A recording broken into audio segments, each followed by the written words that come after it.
안녕하십니까. 우리자산운용 대표 최영권입니다. 안녕하세요. 우리자산운용 부사장 박용명입니다. 안녕하세요. 우리자산운용 경영기획본부 이동진입니다. 안녕하세요. 우리자산운용 상품 마케팅 본부장 김성준입니다. 금융권 취업을 위해서 열심히 노력하시는 분들 많을 거라고 생각을 합니다. 그런데 내가 아무리 공부를 하고 스펙을 쌓아도 왠지 좀 부족하게 느껴지고 내가 어디까지 해야 되나 라는 생각 드시죠? 그래서 오늘은 직접 면접관을 하셨었던 회사의 우두머리들 저희가 한번 섭외를 해봤습니다. 이분들은 과연 신입 직원을 뽑을 때 어떤 부분을 볼지 지금부터 함께 확인해 보시죠. 대장부터 시작을 해보도록 하겠습니다. 이제 금융권에 들어오고 싶어하는 분들은 굉장히 많은데 금융권 하면 막연하게 스펙이 엄청 좋아야 된다라는 생각들을 하거든요. 솔직하게 우리 회사에 이 정도 스펙은 와야 되지 않나 라는 뭐 그런 기준이 있습니까? 굳이 스펙을 얘기한다 그러면은 저는 뭐 관계는 없다. 다만 최근에 그 요구되는 금융업에서 좀 요구되는 게 이제 해외 투자라든지 이런 부분들이 좀 많아지고 있어요. 그래서 그런 면에서 보면 약간의 언어 능력, 또 의학 같은 경우에는 부서에 따라서는 필수적인 경우도 있습니다. 최근에는 코딩 같은 이런 전산에 관련된 그런 쪽에 또 특화되어 있다든지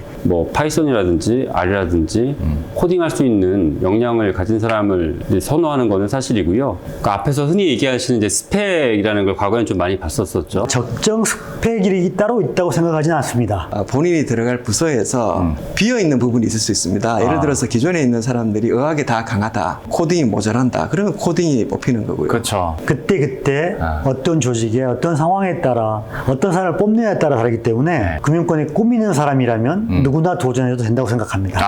정답! 네, 정답은 나왔고 그러면 또 하나 전공이 전혀 경제나 뭐 이런 금융 쪽으로 특화된 게 아닌 거예요. 문과 인생을 살았던 거죠. 그런 사람들도 신입으로 다 받아줍니까?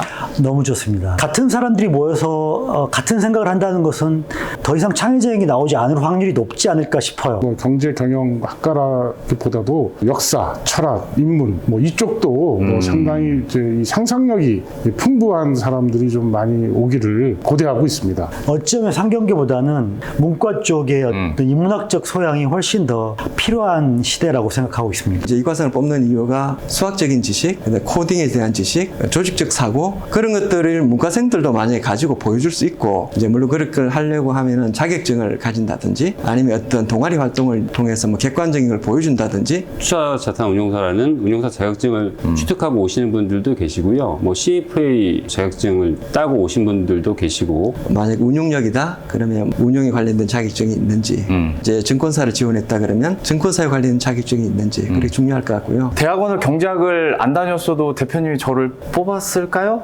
뭐 우리 팀장님의 가지고 있는 여러 가지 인문적인 소양 뭐 이런 부분에 대해서 제가 좀 반했기 때문에 저희 회사에 또 중요한 역할을 하고 있지 않나 이렇게 생각하고 있습니다. 이 부분은 편집하지 말고 꼭 살려주시기 바랍니다. 근데 내가 4.5 만점에 지금 한 3.5, 3.3밖에 안 되고 토익 점수는 한 700 후반 막 800 그러는데 내가 이걸 지원하는 게 맞아? 서류 광탈하는 거 아니야? 라는 생각은 취준생이라면 다 한단 말이죠. 진짜 그러면 서류 탈락 없습니까?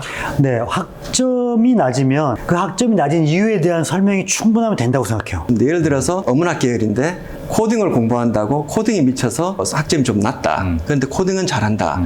그런 걸 보면 면접관이 당연히 판단하겠죠.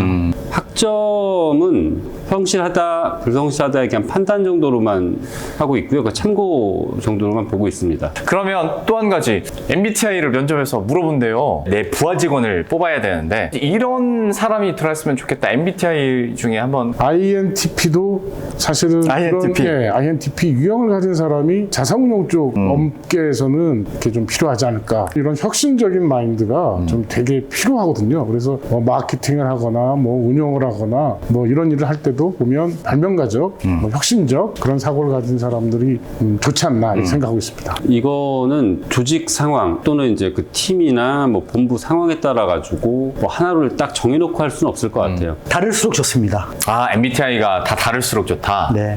만약에 제 밑에 있는 같이 근무하는 직원들이 한쪽 유형에 쏠리는 거는 별로 바람직하지 않은 것 같습니다. 예를 들면 경영학과생들만 모여가지고 어떤 특정 사안에 대해서 분석을 한다거나 네. 미래를 예측한다거나 네. 내지 상품을 개발한다고 했을 때 네. 결과는 거의 뼈하지 않겠어요? 그쵸, 맞아요. 마찬가지일 것 같아요. 어떤 사려 깊은 사람들만 모여가지고는 네. 꿈꾸는 공상가가 만들 수 있는 미래를 맞죠. 만들 수 없을 거라고 생각을 해요. 그래서 네. 그렇기 때문에 그런 모든 조화라고 생각한다면 저는 다양할수록 좋다. 그러면 마지막으로 최종 면접이나 아니면 5분, 뭐 10분간의 만남 통해서 그 사람을 다 파악한다는 건 사실 힘들잖아요.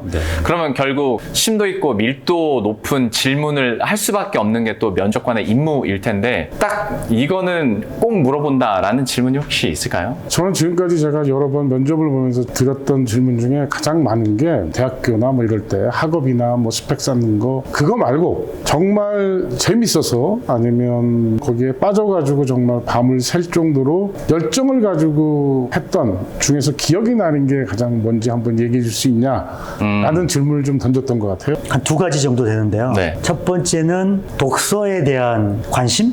절대적으로 다독에 포커싱은 두고 있긴 한데요. 요즘 상대적으로 사실 독서량이 적은 게 사실이잖아요. 그쵸, 네. 그렇기 때문에 적게 읽어도 요즘은 굉장한 차별화가 되는 것 같아요. 두 번째는 남과 다른 경험에 대해서 물어봅니다. 학부에서 어떤 활동을 했는지를 주로 많이 물어보고요. 그거에 따라서 어떤 액티비티들을 했는지 그걸 사례를 좀 제시하게 요구를 합니다. 또 성격에 뭐 장단점이 있을 수가 있는데 그럼 단점일 경우에는 그거를 메이크업하기 위해서 어떤 노력을 했는지 그것도 사례 위주로 주로 물어보고요. 누구나 다 실수할 수 있고 단점들을 다 가지고 있기 때문에 그 단점을 무작정히 감추기보다는 그걸 극복하기 위해서 어떤 노력을 했는지가 중요한 거겠죠. 자, 이렇게 해서 금융권 취업을 위해서는 어떤 부분이 필요할지 그리고 어떤 포인트들을 우리가 좀 강점으로 내세울 수 있을지 한 분 한 분에게 들어봤으니까요. 여러분들 취업 준비하는데 좀 도움이 됐으면 좋겠습니다. 그럼 저희들은 여기서 인사드리도록 할게요. 구독과 좋아요 한 번씩만 눌러주시고요.